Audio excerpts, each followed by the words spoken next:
देखो बच्चे, आज का जो हमारा टॉपिक है वो है बीजीय सर्वसमीकाएँ। तो ये बीजीय सर्वसमीकाएँ क्या होती हैं, सबसे पहले हम इसको जान लेते हैं, फिर हम देखेंगे कि कैसे इन सर्वसमीकाओं की सहायता से क्वेश्चन को सॉल्व किया जाता है। ठीक है, तो बीजीय सर्वसमीकाएँ की जो इंग्लिश होती है वो होती है अलजेब्रिक आइडेंटिटीज़। ठीक, तो सर्वसमीका क्या होता है, तो मतलब अगर कोई बीजीय व्यंजक है, समानता सूचक का है, ठीक है, समानता सूचक में वो बीजीय कथन दिया गया है, तो उसमें जो चर होगा, चर का जो मान होगा वो सभी मानों के लिए सत्य होगा।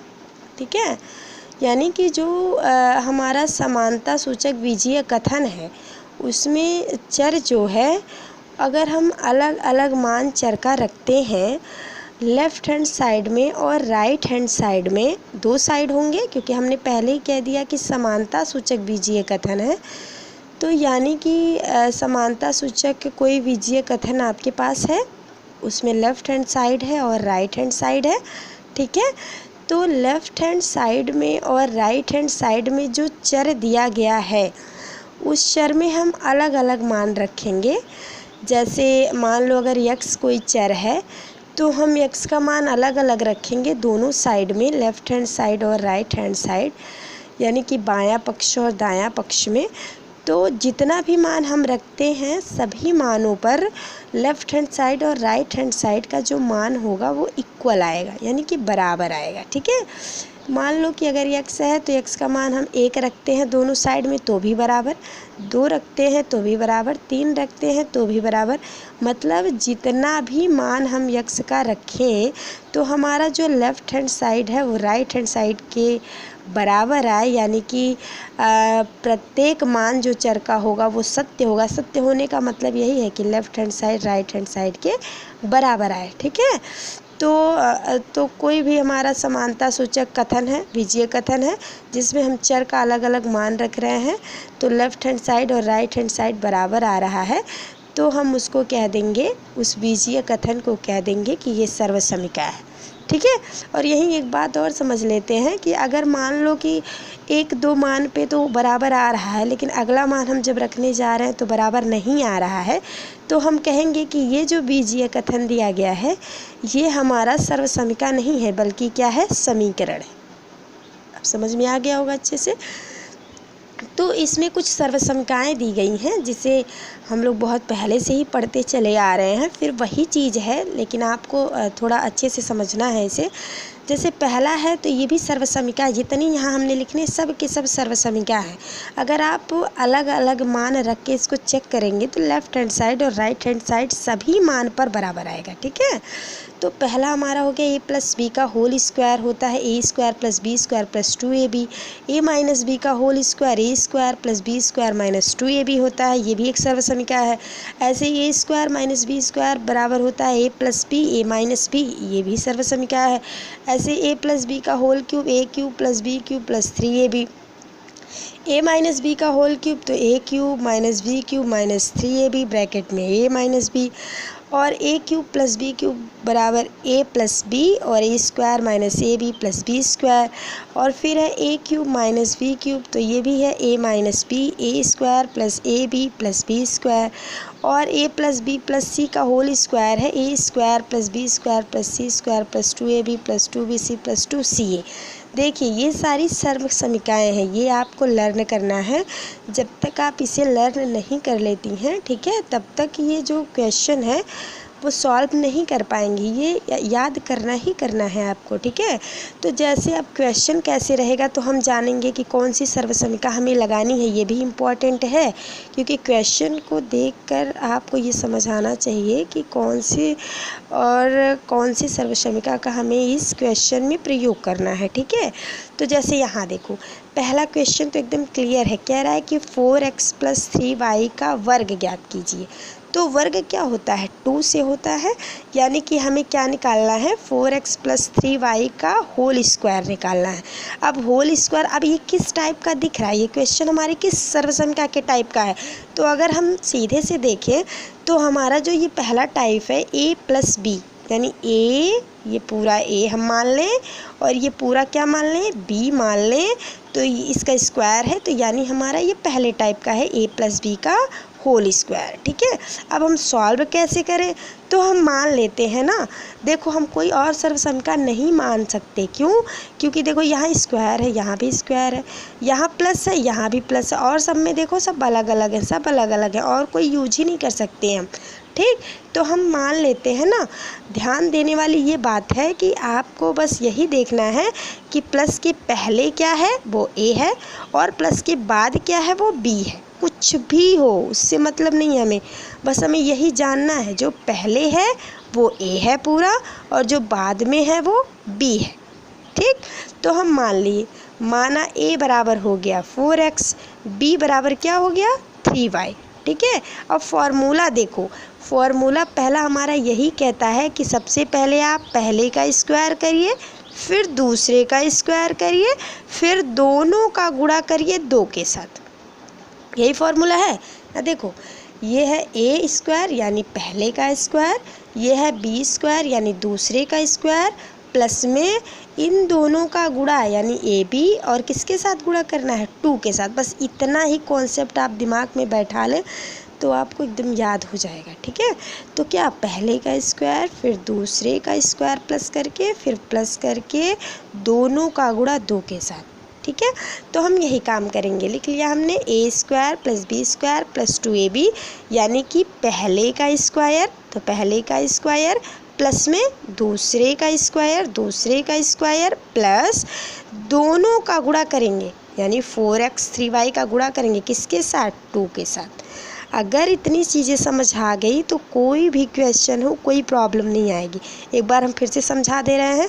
हमें करना क्या है, स्क्वायर वाले में पहले का स्क्वायर कुछ भी हो, पहले का स्क्वायर फिर दूसरे का स्क्वायर, फिर इन दोनों का गुणा करेंगे किसके साथ 2 के साथ। ठीक, तो हमने ये काम कर लिया। अब हम इसको सॉल्व करते हैं। तो देखो यहाँ ये भी ध्यान देने वाली बात है, अगर सिंगल रहेगा तो हम ऐसे ही स्क्वायर लगा देंगे, लेकिन अगर 2 है, जैसे एक चर और एक अचर है, तो हम क्या करेंगे ब्रैकेट लगा के स्क्वायर लगाएंगे। ठीक, तो अब देखो घातांक का ही रूल है, ये स्क्वायर अगर कॉमन हुआ है तो ये दोनों का स्क्वायर है, यानी 4 का भी स्क्वायर है और x का भी स्क्वायर है, यहाँ भी 3 का स्क्वायर y का स्क्वायर, और ये मल्टीप्लाई कर लेते हैं तो ये देखो 4 का टेबल 3 में पढ़ोगी 12 और फिर ये यहाँ 24 हो जाएगा। ठीक, अब ये देखो ये तुम्हारा 4 का स्क्वायर यानी 4 का मल्टीप्लाई 4 में ही करना है तो 16 हो जाएगा, और 3 का मल्टीप्लाई 3 में करोगी तो 9 हो जाएगा, y स्क्वायर है। फिर ये हो गया ये क्वेश्चन, ये इसका आंसर हो गया इस क्वेश्चन का। अब सेकेंड हम देखते हैं किस टाइप का है। तो ये कह रहा है a+7 और a-7 का गुणनफल ज्ञात कीजिए। तो अब देखो ये तुम्हारा जो दिख रहा है वो सर्वसमिका है तीसरी वाली, यानी a square minus b square is equal to a plus b a minus B.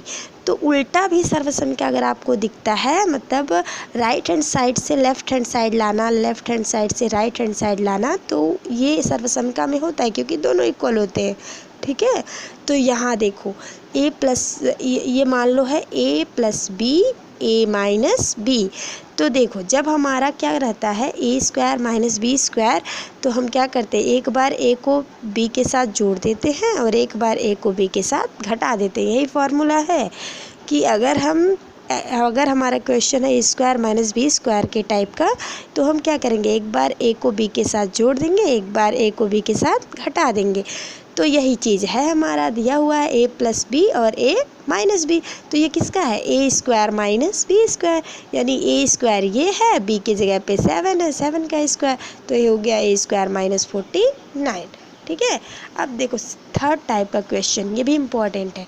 कह रहा है 54 स्क्वायर का मान निकालना है, किसका प्रयोग करके, सूत्र का प्रयोग करके। ये भी समझने वाली बात है कि कौन सा सर्वसमिका हम लगाएं तो कौन सी सर्वसमिका लगाएं, क्योंकि कोई सर्वसमिका तो दिया नहीं है और डायरेक्ट हमें गुणा करना नहीं, क्योंकि क्वेश्चन में कह रखा है कि हमें क्या करना है, सूत्र का प्रयोग। तो देखो हम क्या करेंगे, हमारे पास 2 पॉसिबिलिटी है इसको करने की, या तो हम क्या करें इसको a माइनस बी का होल स्क्वायर बना दें, या हम a प्लस बी का होल स्क्वायर बना दें। ठीक है, तो कैसे बना दें, देखो अगर हम इसको लिख देते हैं 50 + 4, तो 50 + 4 क्या होता है 54, या हम कर सकते हैं 60 - 6। तो देखो 60 - 6 ये ज़्यादा लग रहा है ना, ज़्यादा घटाना पड़ रहा है, ठीक। तो हम कम वाला लेते हैं 50 + 4। तो हमने लिख दिया क्या 50 + 4 का स्क्वायर। फिर वही बात, अब ये हमारा किस टाइप का है, a + b। अब ये प्लस के पहले वाला a है, प्लस के बाद वाला b है, तो हम क्या कर देंगे, इसको a मान लेंगे और इसको क्या मान लेंगे, b मान लेंगे, ठीक है। तो फिर वही प्रोसेस कि a + b का होल स्क्वायर, पहले का स्क्वायर फिर प्लस का दूसरे का स्क्वायर प्लस दोनों का गुणा 2 के साथ। तो यहाँ भी वही काम, पहले का स्क्वायर फिर दूसरे का स्क्वायर और फिर इन दोनों का हम गुणा कर देंगे। देखो यहाँ 50 और 40 का गुणा कर देंगे 2 के साथ। तो ये हो गया तुम्हारा 50 का 50 में गुणा करोगी 2500, 4 का 2 बार करोगी गुणा तो 16, और फिर यहाँ करोगी 25 चौका 100, और यहाँ थोड़ा सा मिस्टेक हो गया है, ये 200 रहेगा, ठीक है, ये 200 हो गया, ठीक। अब हम इसको जब जोड़ लेंगे तो यहाँ थोड़ा जोड़ने में भी देख लो ध्यान से। तो ये तुम्हारा क्या हो जाएगा, ये हो जाएगा तुम्हारा, ये जो 2 और 5 है ये 7 हो जाएगा, ठीक है। अब देखो अगला क्वेश्चन, ये आंसर आ गया हमारा। अगला क्वेश्चन क्या है, ये भी बहुत इंपॉर्टेंट है, इस टाइप के क्वेश्चन खूब पूछे जाते हैं सभी क्लासेस में। कह रहा है कि यदि x - 1/x = 2 है, तब x² + 1/x² का मान निकालिए। ऐसे क्वेश्चन में क्या करना रहता है कि जो पहले यदि करके दिया है उसको हम चूकी करके लिख लें कि ये हमको पता है, और उसी का हमें, जैसे हमें मान निकालना है स्क्वायर तो हम होल स्क्वायर कर दें, अगर हमें मान निकालना है क्यूब तो हम होल क्यूब कर दें, ठीक है। बस इतना सा समझना है ट्रिक कि जो पहले है, ठीक है, उसको हम चूकी करके लिख देते हैं। चूकी यदि करके लिखा है ना, इसलिए हमने चूकी लिख लिया। चूँकि x - 1/x = क्या है 2। अब हमें मान किसका निकालना है, x² + 1/x², ठीक है। तो देखो अब स्क्वायर निकालना है, यानी हम इन दोनों साइड में क्या कर दें स्क्वायर, तो दोनों पक्षों का वर्ग करने पर, तो जब हम दोनों पक्षों का वर्ग करेंगे तो ये देखो वर्ग यहाँ हो गया, इधर भी वर्ग हो गया। अब ये देखो किस टाइप का है, a, और ये क्या है b, यानी a - b का होल स्क्वायर। तो हमारा फॉर्मूला क्या कहता है, पहले का स्क्वायर प्लस दूसरे का स्क्वायर माइनस 2ab, यानी कि माइनस वाले में -2ab लग जाता है, ठीक है। तो = क्या हो गया, यहाँ 2 का स्क्वायर 4 हो जाएगा। अब ये हो गया x² और ये 1 का स्क्वायर 1 ही होगा, ये x² माइनस ये देखो x से x कट गया और ये 2 = 4। तो x² + 1/x² पक्षांतर कर देंगे। पक्षांतर करने का तरीका पता ही है, अगर एक साइड में प्लस है तो दूसरे साइड में जाके माइनस हो जाता है, अगर पहले वाले साइड में माइनस है तो दूसरे साइड में जाके प्लस हो जाता है। तो ये है माइनस, उधर जाके प्लस हो जाएगा, तो ये हो गया 6, यानी कि x² + 1/x² = क्या हो गया 6। तो समझ में आ गया होगा सबको, अगर कोई प्रॉब्लम है तो पूछ सकती हो।